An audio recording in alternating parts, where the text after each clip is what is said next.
کھڑے ہو کر آپ حج کا خطبہ دے رہے ہیں، اس خطبے کے اندر حضور یہ ارشاد فرما رہے ہیں، لوگوں سن لو اس بات کو کہ کسی شخص کو کسی کے اوپر کوئی فوقیت حاصل نہیں ہے، کسی عربی کو کسی اجمی پہ کوئی فوقیت نہیں، کسی اجمی کو کسی عربی پہ نہیں، کسی گورے کو کسی کالے پہ، کسی کالے کو کسی گورے پہ، کسی سرخ کو کسی سفید پہ، کسی کو کسی پہ کوئی فوقیت حاصل نہیں ہے۔ اللہ کی بارگاہ میں اگر کوئی رتبے والا ہے تو سنیں اس بات کو، ان اکرمکم عند اللہ اتقاکم، فرمایا کہ جس کا جتنا زیادہ مضبوط تقوی ہوگا، جتنا کوئی اللہ کی بارگاہ میں متقی ہوگا، جتنا کوئی اس کی بارگاہ میں ڈرنے والا ہوگا، اتنا ہی اللہ کی نگاہوں میں وہ معزز ہوگا، اتنا ہی اللہ انہیں عزت عطا کرے گا۔ دوستو یہاں سے ساری قید ختم کر دی، نسل کا خاتمہ کر دیا، رنگ کا خاتمہ کر دیا، اس برادری کا خاتمہ کر دیا، قوم کا خاتمہ کر دیا، کس ملک سے ہے ختم کر دی اس بات کو، بلکہ کوئی بھی آگے بڑھے، کسی کا رنگ کالا ہے، کسی کا رنگ سفید ہے، کوئی سید ہے یا کوئی غیر سید ہے، کوئی برادری ہے، آگے بڑھے، فرمائے کہ جس کا جتنا زیادہ تقوی، جتنا زیادہ مضبوط ہوگا، آگے بڑھے گا تو خالق کائنات اس کو اس کی بارگاہ کے اندر، اللہ کی بارگاہ میں اسے عزت نصیب ہوگی۔ آپ لوگوں یہاں پر اگلا سوال ذہن میں آ سکتا ہے کہ کیا یہ بات صرف مردوں کے لیے ہے کہ مرتبہ ولایت پہ صرف اور صرف کیا مرد ہی جا سکتا ہے؟ اللہ نے اس سوال کا بھی جواب اسی آیت کریمہ میں دے دیا۔ خالق کائنات نے فرمایا کہ من ذکرین او انثی، یہ مت سمجھنا کہ صرف مرد ہی مرتبہ ولایت تک جا سکتا ہے، خاتون نہیں جا سکتی، کوئی بی بی نہیں جا سکتی۔ اللہ نے اس سوال کا بھی جواب دیا، فرمایا کہ سنو، من ذکرین او انثی، کوئی مرد ہو یا کوئی خواتین میں سے ہو، کوئی خاتون ہو، کوئی بھی آگے بڑھے، اگر خاتون بھی آگے بڑھتی ہے، اللہ کے قرب کے سفر کا آغاز کرتی ہے، اللہ خاتون کو بھی اپنی قربت کی منزلیں عطا کرے گا۔ اور دوستو یہ یاد رکھیے کہ خاتون ایک بی بی وہ نبی نہیں ہو سکتی۔ 1.25 لاکھ کم و بیش انبیاء اس کائنات کے اندر آئے، جتنے نبی آئے سارے نبی مرد ہیں، کوئی بھی عورت نہیں ہے، کسی عورت کو نبوت نہیں دی گئی۔ نبوت کے لیے یہ شرط ہے کہ وہ مرد ہے۔ سامعین محترم، آدم علیہ السلام سے لے کر حضور کی ذات اقدس تک خاتم النبیین حضور بن کے آئے، جہاں تک آدم سے لے کر حضور کی ذات اقدس تک کوئی بھی عورت نبی نہیں ہے۔ جتنے بھی نبی آئے سارے مرد آئے۔ اور یہ بھی یاد رکھیے گا، نبوت انسان کو محنت سے نہیں ملتی، نبوت انسان کو کوشش سے نہیں ملتی کہ میں یہ خیال کروں کہ میں گاؤں میں سفر کروں، میں جا کے چلے کاٹوں، میں دریاؤں کے کناروں کے اوپر بیٹھ جاؤں، درختوں کے پتے کھاؤں، میں چلا کشی کروں، میں ہر وہ شے جو ولی کرتے ہیں وہ کروں، اور مجھے اس ساری محنت کے بدلے میں مجھے نبوت مل جائے۔ فرمایا کہ یہ یاد رکھو، نبوت محنت اور کوشش سے نہیں ملتی، نبوت ملتی ہے، نبوت وحی ہے، قصبی نہیں، نبوت رب کی عطا سے ملتی ہے، اور اس انداز سے ملتی ہے کہ نبی جس دن اس کائنات میں آتا ہے، جس دن ماں کی گود میں آتا ہے، نبی ماں کی گود سے ہی نبی بن کے آتا ہے۔ وہ محنت سے نبی نہیں بنتا، نبی کوشش سے نبی نہیں بنتا، نبی رب کی عطا سے، ماں کی گود سے، ماں کے پیٹ سے نبی بن کے آتا ہے۔ اور میرے اور آپ کی آقا و مولا نے تو یہ بھی حد توڑ دی، سب سارے نبی آئے اس کائنات کے اندر، جس دن پیدا ہوئے اس دن نبی تھے۔ حضور سے پوچھئے کہ آقا آپ کب سے نبی ہیں؟ حضور نے ارشاد فرمایا کہ میں اس وقت سے نبی ہوں کہ ابھی کنت نبی آدم بین الروح والجسد، کہ سارے نبی آئے ماں کی گود سے نبی ہیں۔ حضور نے یہ بھی حد توڑ دی، فرمایا کہ مجھے میرے رب نے نبوت اس وقت عطا کر دی تھی جب ابھی آدم پانی اور مٹی کے درمیان تھے، اللہ نے مجھے نبوت عطا کر دی تھی کہ اللہ کے محبوب پہ آ کر یہ بھی حد توڑ دی گئی۔ اس لیے دوستو اس بات کو سمجھ لیں کہ نبوت محنت اور کوشش سے نہیں ملتی، ہاں ولایت محنت اور کوشش سے ضرور ملتی ہے۔ یہ یاد رکھیے، نبوت عورت کو نہیں دی گئی، عورت کو نہیں دی گئی، لیکن ولایت مرد کے ساتھ ساتھ عورت کو بھی مل سکتی ہے۔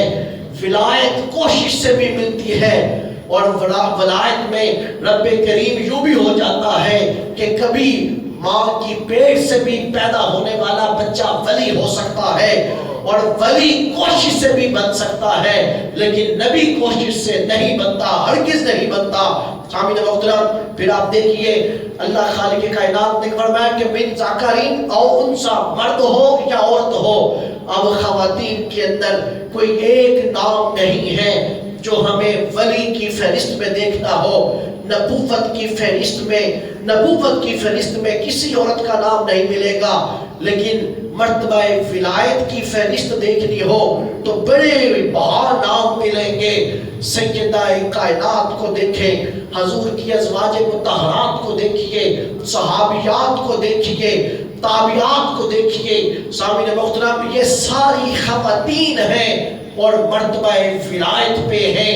ازواج مطہرات خاندان نبوت کی پاک باز بیبیاں، سیدہ کائنات، اور پھر دوستو بڑا نام ملتا ہے حضرت رابعہ بصری۔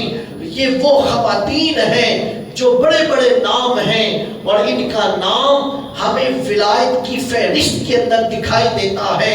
دوستو اس چیز سے پتہ چلتا ہے جو بھی آگے بڑھے گا وہ مرد ہوگا یا وہ عورت ہوگی، کسی بھی برادری سے، کسی بھی علاقے سے، کسی بھی رنگ سے اس کا تعلق ہوگا، جو آگے بڑھے گا اللہ اسے مرتبہ ولایت عطا کرے گا۔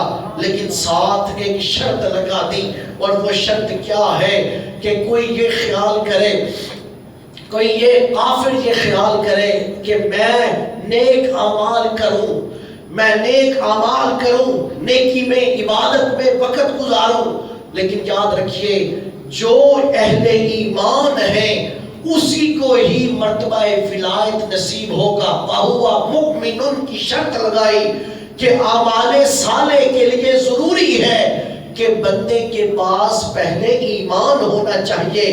اگر بندہ اہل ایمان میں سے ہے، بندہ مومن ہے، اگر اس کے پاس ایمان کی دولت ہے، ایمان نام ہے بنیاد کا، بنیاد ہوگی تو اوپر عمارت کھڑی ہوگی۔ جس کے پاس ایمان نہیں ہے اور وہ کافر ہے، مشرک ہے، مجوسی ہے، عیسائی ہے، یہودی ہے، جتنی مرضی وہ عبادت کرتا رہے، منافق ہے، جتنی مرضی عبادت کرتا رہے، اگر اس نے کلمہ توحید نہیں پڑھا، اگر اس نے کلمہ اسلام نہیں پڑھا تو لوگوں وہ رتبہ ولایت بھول جائے، اس کے اعمال اس کو ہرگز بھی نفع نہیں دیں گے۔ اس چیز کی وضاحت ہم حضور کی حدیث طیبہ سے دیکھیں تو ایک دن حضرت سیدہ عائشہ صدیقہ سلام اللہ علیہا آپ کہنے لگی، حضور سے عرض کرنے لگی کہ آقا یا رسول اللہ، خاتم تائی کا بڑا نام ہے، آقا یہ خاتم تائی سخاوت کیا کرتا تھا، اور لوگوں اس کی سخاوت ایسی تھی کہ حضور نے ایک دن اس کی سخاوت کی تعریف اس انداز سے کی۔ حضور جب خاتم تائی کی بیٹی آتی ہے، خاتم تائی کی بیٹی کو آپ نے عزت بخشی تو حضور کی بارگاہ میں صحابہ کہنے لگے کہ آقا یہ ایک کافر کی بیٹی ہے۔ حضور نے ارشاد فرمایا وہ اگرچہ کافر تھا، خاتم تائی اگرچہ کافر تھا، لیکن خاتم تائی کے اندر ایک صفت مومنوں والی بھی پائی جاتی تھی. سامعین محترم وہ کیا صفت تھی؟ حضور نے فرمایا کہ وہ سخی تھا، وہ سخی آدمی تھا، سخاوت اس کی عام تھی. پتا چلا جو سخی ہے اس کے دل کے اندر ایمان، وہ اس کے پاس ایمان کی علامت موجود ہے. حضور نے فرمایا اگرچہ وہ کافر تھا لیکن اس کے دل کے اندر ایک مومنوں والی صفت پائی جاتی تھی. حضرت سیدہ عائشہ صدیقہ سلام اللہ علیہا نے پوچھا آقا یا رسول اللہ وہ خاتم تائی بڑا سخی تھا، کیا اس کی سخاوت کل قیامت والے دن اس کو کوئی فائدہ دے گی؟ حضور نے ارشاد فرمایا اس کی سخاوت اس کو ہرگز بھی فائدہ نہیں دے گی. اس کی سخاوت نے دنیا میں اس کو فائدہ دیا، لوگوں نے اس کو سخی کہا. اگر وہ کلمہ پڑھ لیتا، اگر وہ مسلمان ہو جاتا، اگر وہ اہل ایمان میں سے آ جاتا تو اس کی سخاوت کل قیامت والے دن بھی اس کو فائدہ دیتی. لیکن چونکہ اس نے کلمہ نہیں پڑھا، اس نے ایمان کو قبول نہیں کیا، دار اسلام میں داخل نہیں ہوا، اس لیے اس کی سخاوت اس کو کل قیامت والے دن ہرگز بھی فائدہ نہیں دے گی. لہذا دوستو کوئی کافر، کوئی یہودی، کوئی مشرک یہ خیال کرے کہ ہم نیک عمل کریں ہمیں ان نیک اعمال کی جزا دی جائے گی، ہرگز بھی نہیں دی جائے گی. جب تک وہ کلمہ توحید، کلمہ اسلام کو نہیں پڑھتا اس وقت تک وہ آگے نہیں بڑھ سکے گا. ہاں یہ بات ضرور ہے کہ ہو سکتا ہے زمانے جاہلیت کے اندر، زمانے کفر میں کوئی کافر کوئی نیکی کرے تو اس کی نیکی کے بدلے میں اللہ اس کو ایمان کی دولت دے دے، یہ ہو سکتا ہے. جس طرح حضرت حکیم بن حزام نے کلمہ پڑھا، مسلمان ہوئے، تو حضرت حکیم بن حزام کہنے لگے آقا زمانے جاہلیت کے اندر ہم نیکیاں کیا کرتے تھے، زمانے جاہلیت میں رشتہ داریاں نبھاتے تھے، زمانے جاہلیت میں مہمانوں کے لیے مہمان نوازی کرتے تھے، زمانے جاہلیت میں یتیموں کے سر پہ ہاتھ رکھتے تھے، بیواؤں کا سہارا بنتے تھے. آقا وہ جو زمانے جاہلیت کے اندر ہم لوگ نیکی کیا کرتے تھے کیا ہمیں اس کا کوئی فائدہ ہوگا کل قیامت والے دن؟ حضور نے ارشاد فرمایا کہ اے حکیم بن حزام ان نیکیوں کا ہی بدلہ یہ ہے کہ اللہ نے تمہیں ایمان کی دولت عطا کر دی ہے. یہ ہو سکتا ہے کہ رب زمانے جاہلیت کی کوئی نیکی قبول کرے اور اس کے بدلے میں ایمان بخش دے. لیکن دوستو یہ کہنا کہ کوئی کافر عبادت کرے، کوئی کافر سجدے کرے اور اس کو مرتبہ ولایت ملے، نہیں، اس وقت تک نہیں ملے گا جب تک وہ اسلام کے دائرے میں نہیں آ جاتا، جب تک وہ بندہ مومن نہیں بن جاتا اس وقت تک اس کو کوئی نفع نہیں ہوگا. قرآن بھی یہی کہہ رہا ہے کہ والعصر، مجھے قسم ہے زمانے کی، ان الانسان لفی خسر، انسان خسارے میں ہے، الا الذین آمنوا، مگر وہ انسان خسارے میں نہیں ہے، آمنوا، جن کو ایمان کی دولت نصیب ہو جاتی ہے. سب سے پہلی چیز ایمان ہے. جس کے پاس ایمان ہے اس کے پاس بنیاد ہے. جس نے ایمان قبول کیا اب آگے بڑھے، آگے بڑھ کے اعمال صالح کے اندر وقت گزارے.